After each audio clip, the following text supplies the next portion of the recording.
नमस्कार दोस्तों, आज आप सभी के डिमांड पर हम अडानी ग्रुप की कंपनी अडानी विलमार्ट का डिटेल एनालिसिस करने वाले हैं और हम जानने वाले हैं कि अडानी विलमार्ट को किस रेट पे बाय करना सबसे सही होगा। अगर आप भी जानना चाह रहे हैं तो वीडियो के अंत तक बने रहें।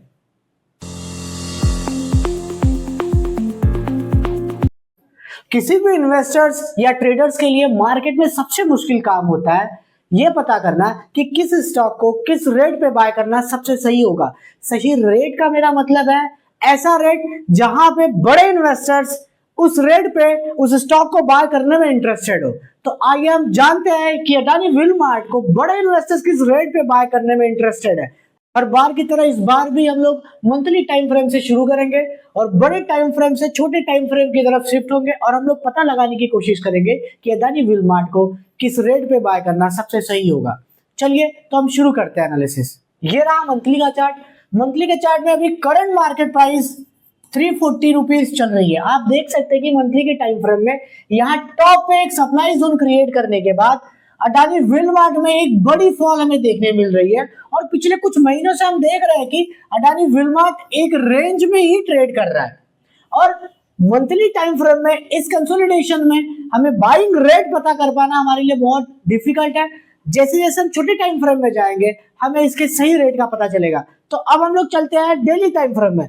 डेली टाइम फ्रेम में आने के बाद आप देख सकते हैं कि अडानी विलमार्ट में इतनी बड़ी फॉल आने के बाद स्टॉक इस लेवल पे आके रुका। इस लेवल पे रुकने के बाद यहां से आप देख सकते हैं इतनी बड़ी मूवमेंट आपको देखने मिल रही है।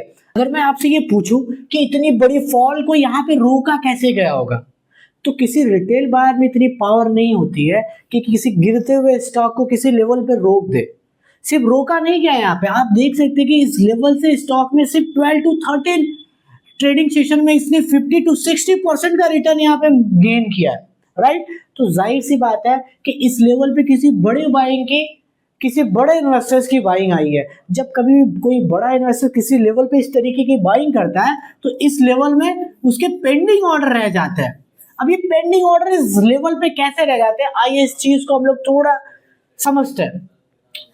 जब स्टॉक में फॉल आ रही थी जाहिर सी बात है उस समय नंबर ऑफ सेलर्स की क्वांटिटी ज्यादा रही होगी। अब उन सेलर्स को रोकने के लिए बायर्स का आना मार्केट में बहुत जरूरी है। तो इस लेवल पे अगर कोई सेलिंग रुकी है तो जाहिर सी बात है उनके कंपेयर में बायर्स भी उस लेवल पे आ गए। तो अब इस चीज को हम अच्छे से समझते हैं। जब भी बायर्स और सेलर्स की क्वांटिटी मैच करनी शुरू हो जाएगी तो कोई भी किसी भी स्टॉक की फॉल एक जगह पे रुक जाएगी।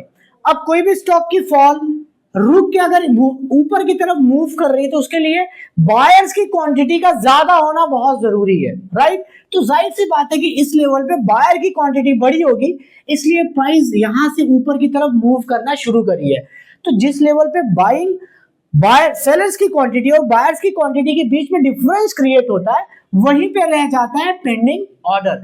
और कभी भी बड़े बायर्स अपने इस पेंडिंग ऑर्डर को लिए बिना वापस से एक नई मूवमेंट किसी भी स्टॉक में नहीं लेके आ सकते। तो इसलिए आप देख सकते हैं कि इस स्टॉक में इतने कंसोलिडेशन के बाद धीरे धीरे इस लेवल के पास पहुंचने की कोशिश कर रहा है।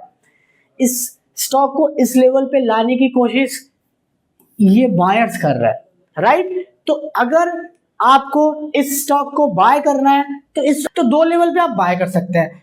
अगर आपको मान लीजिए 100 क्वांटिटी खरीदनी है तो इसमें से 50 क्वांटिटी आप खरीदना 325 के लेवल्स पे, राइट।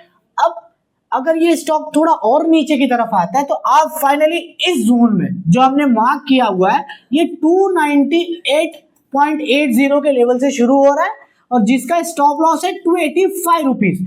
यहां पे आप अपनी पूरी क्वांटिटी के साथ बाइंग कर सकते हैं। आपको यहां से कम डबल का टारगेट देखने मिल सकता है। स्टॉप लॉस यहाँ पे मैक्सिमम 15 पॉइंट का है। दोस्तों आप अगर इस तरीके की वीडियो देखना चाहते हैं तो हमारी इस वीडियो को लाइक और शेयर करें और हमारे इस यूट्यूब चैनल प्रॉफिट वेदा को सब्सक्राइब करें।